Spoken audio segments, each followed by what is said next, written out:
for almost all CEOs in North America and Europe, one of their top two issues is demand. How are we going to create demand tomorrow?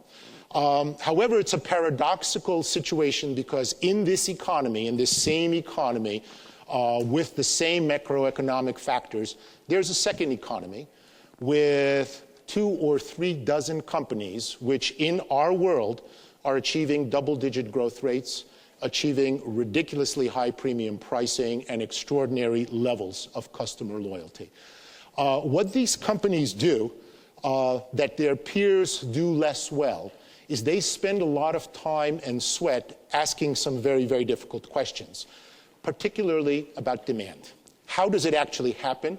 Why does it not? In 90% of cases when we try to create new demand, why do we fail?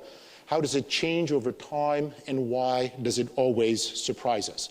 They also ask another question, which will be the first of several that I'll be trying to put to you, and that is, in our organization, who is responsible for demand? In our organization, who is responsible for demand? It's actually quite a paradox-filled domain, demand, because there are many anomalies in it. In ultra-competitive markets, who's number 2 to Amazon in online retailing? Who's number 2 to Bloomberg in the desktop business? Who's number 2 to Zipcar in car sharing? Not only that, but you have the phenomenon of products that are functionally very, very similar, very competent, very competitive. But when you ask the question for each of these pairs of products, and this is just a subset of several dozen examples, how much demand is generated by the product on the left and the product on the right? Well, the product on the left generates a reasonable amount of demand. The product on the right generates not 30 to 40 to 50% more demand, but 4, 5, 7, or 8 times more demand. How and why does it happen? Well, it begins with the CEOs and the teams of these companies who have the guts to do something quite extraordinary, and that is to spend endless hours talking to customers. Why does it take guts? Ask them. They'll tell you. When I come back from a customer conversation, 3 things happen. 1, my self-esteem drops. I'm not as smart as I thought I was. 2, I have a migraine headache. I talk to 10, I get 10 different stories.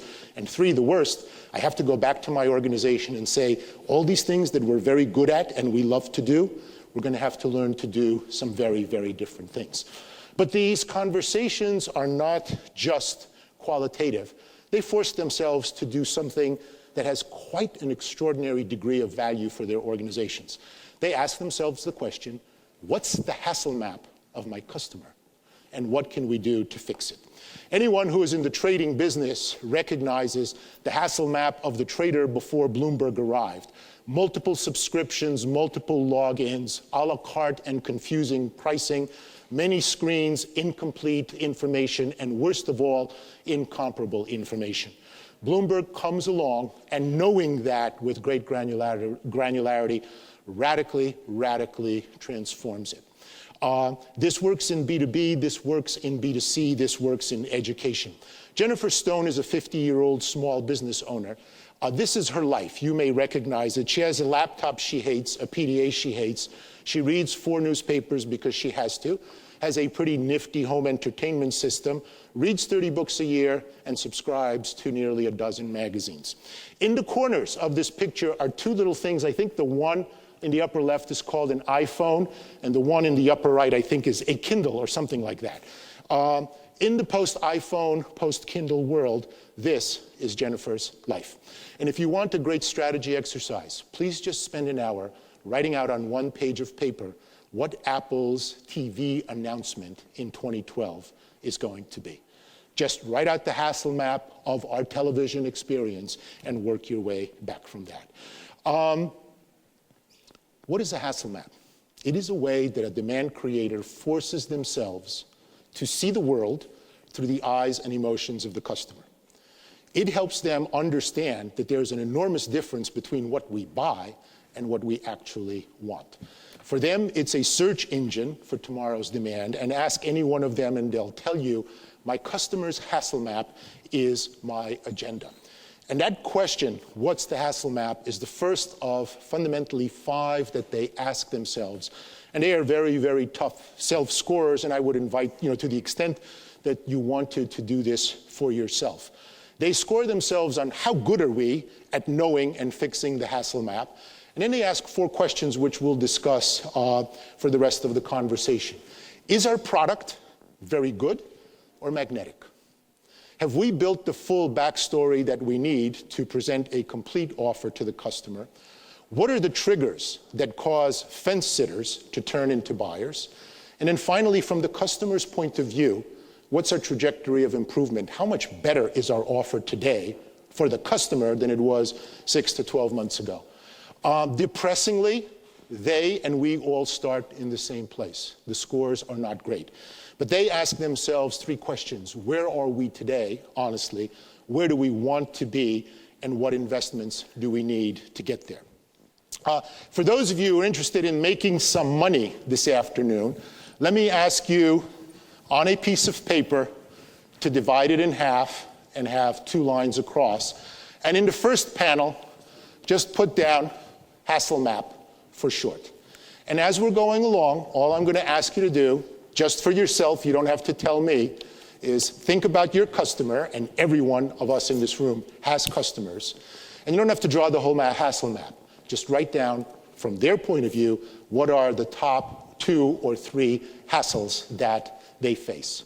That's how we begin. But they know that fixing the hassle map is not enough in today's economy. They ask themselves a very provocative and very tough question.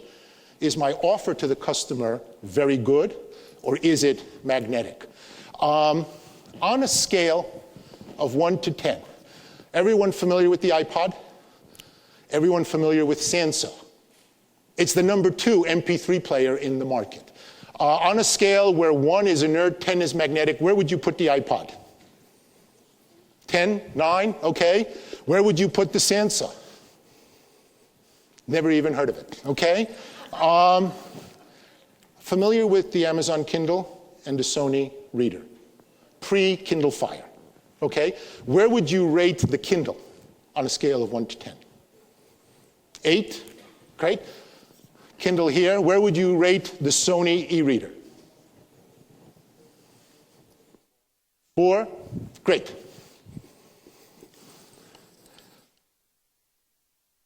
Does Toronto have Zipcar? Yes, it does.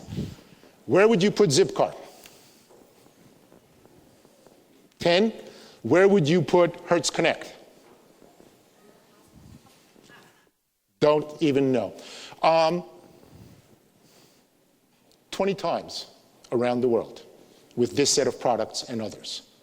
Every time, the ones on the right score 8, 9, or 10.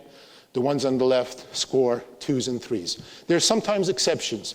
The Prius will score a 7 or 8. The Honda will score a 4 or 5. There's less distance there than amongst the others. Now, you may say, and you should say, wow, boy, is this qualitative and fuzzy, okay? Except that it isn't. I'm going to ask you for your own product, for your own offer, whatever it is, to just jot down, and don't show anybody else, on a scale of 1 to 10, in terms of functionality, how good is it? And then I'm going to ask you, on the magnetic scale, how magnetic is it to the customer? And what is my score? My second panel for you here is magnetic, and 1 to 10, where am I? But I'm going to ask a couple of questions along with that. Before I do, demand is really all about customer psychology and producer psychology.